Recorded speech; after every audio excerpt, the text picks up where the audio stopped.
Tell us, we're sitting here today talking about Sergeant Craig Hutchinson.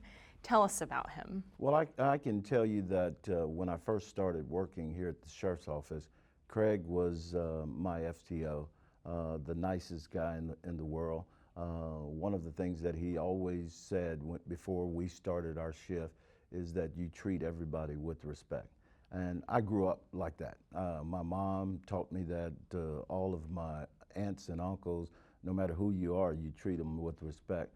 But it never really hit home. It's kind of like we all have kids.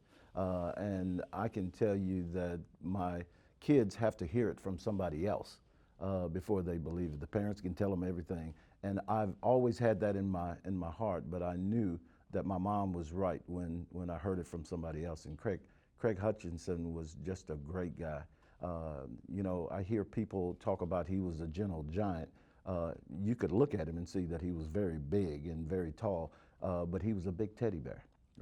And I call him a gentle teddy bear. One of the things that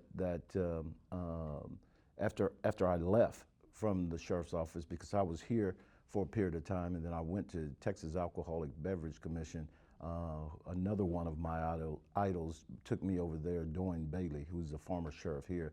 I didn't see him all the time, but every time I did run into him when I was at the Texas Alcoholic Beverage Commission, he would always come and give me that big old bear hug.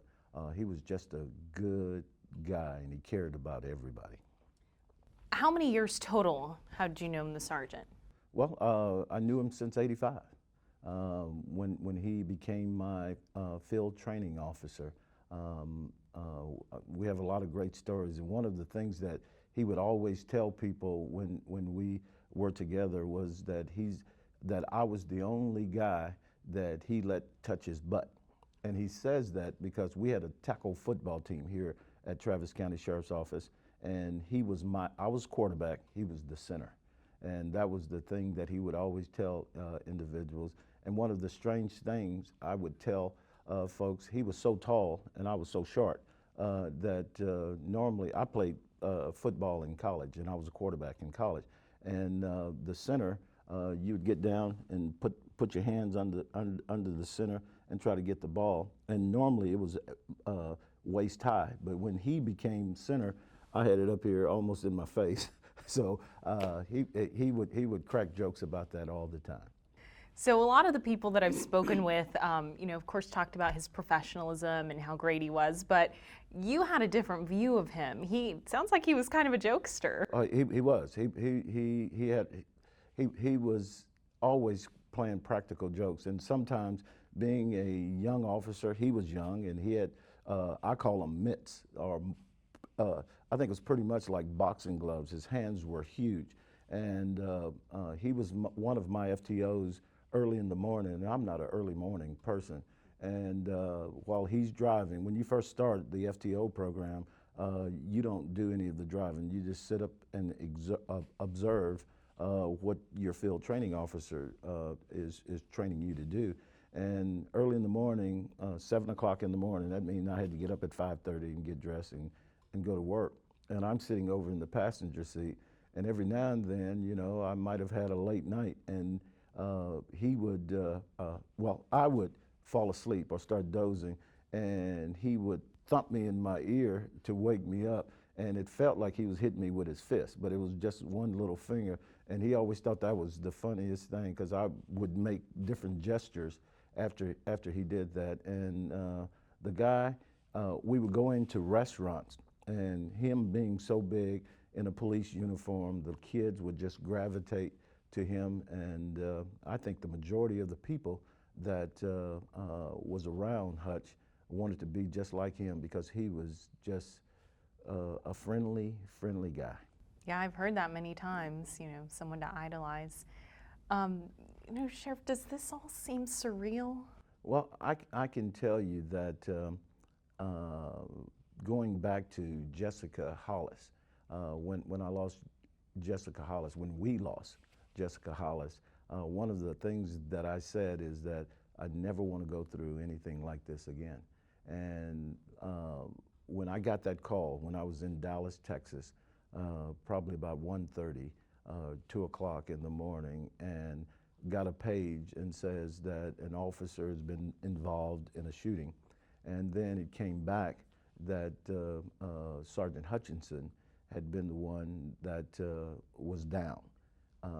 It just blew my mind. And that was probably one of the longest 3-hour drives that I ever had to make in my life. And things were going through my mind. And one of the things I can tell you right now is that I got there at the hospital at a time when they had him in the back in a room, and they were observing his body. He was naked, and I can't get that, and lifeless. I can't get that out of my head. And I think about it all the time, because he was full of life all the time, and he's laying there. So that's something that I'm dealing with right now. And eventually, hopefully, the man upstairs will help me navigate through this particular issue. Detectives and his former cadets that I've spoken with all have the same question. He was a trainer. He taught you how to survive on the streets. Have you thought about how this could have happened to him? You know, there's a lot of things that's running through my head, and I ask questions. I go to individuals. You know, fortunately and unfortunately, I've never been a detective. I left from Travis County Sheriff's Office as a deputy and went over to Texas Alcoholic Beverage Commission as the chief over the state. So I don't have all of those investigative skills that individual, and I'm not ashamed to say that. But I know how to put together an agency and how to run an agency. And so I have all these questions, and I ask my officers whether or not I'm headed in the wrong way or am I on target. So from my perspective, as big as that guy was, and all of the knowledge that he had, all of the training that he's had, I've talked to people. Once I left Travis County Sheriff's Office, I've had the opportunity to meet a lot of people all over the country, and everybody from around the country knows Craig Hutchinson and talk about his ability. He's a cop's cop. I still have a lot of unanswered questions, and I'm going to keep asking those questions. This morning we wake up to news, more officers killed in San Francisco. What do you say to the community? There's still 2 cop killers out there. We have to, as a community, not just law enforcement, but we need the citizens, the politicians, with all of this negative, hated rhetoric that's going on. I think what this world needs now is much more love. And I think that the law enforcement need to love more. I think the citizens need to love more. And it doesn't matter whether you're black or white, green or yellow. We have to do something, because I believe that this country is morally bankrupt. You mentioned that when you spoke on Monday morning. How can we change that? What do you mean by that? I wish I had an answer. How do we do that? But I tell you what, I'm going to be on a mission to figure out how we do it. And I think that if there's one segment in the community that will start the conversation, I think there needs to be communication. And I think there are individuals that feel that they have been mistreated for a long period of time, that being treated differently than other segments. And there's a lot of individuals, no matter what color they are, feel that the police is power hungry. And we need to have a conversation about that and try to change the way we police. Cops are hard-headed, but so are people that live in the community. They're very hard-headed. But we've got to start listening to each other and have a conversation and try to change the way that we're policing. Because if people perceive they're treated that way, there's no way that you can change that without having a conversation. And it's more than just a conversation. And you know, one of the things that I hear all the time, and I see it on the news, where people are saying this must stop. this must stop is not going to stop it. You've got to start doing something. So we need to quit having talking heads and where people are just making these little one-liners and trying to get I guess you call it a tagline. We need to come together and start addressing the issue, whatever that may be. I wish I had the answer. I don't. Sheriff, it's been a week, and we still don't have answers about the people who did this to Sgt Hutchinson. Do you have confidence in the Round Rock Police Department that they can bring these people to justice? I do. I think that Round Rock PD is doing everything that they can.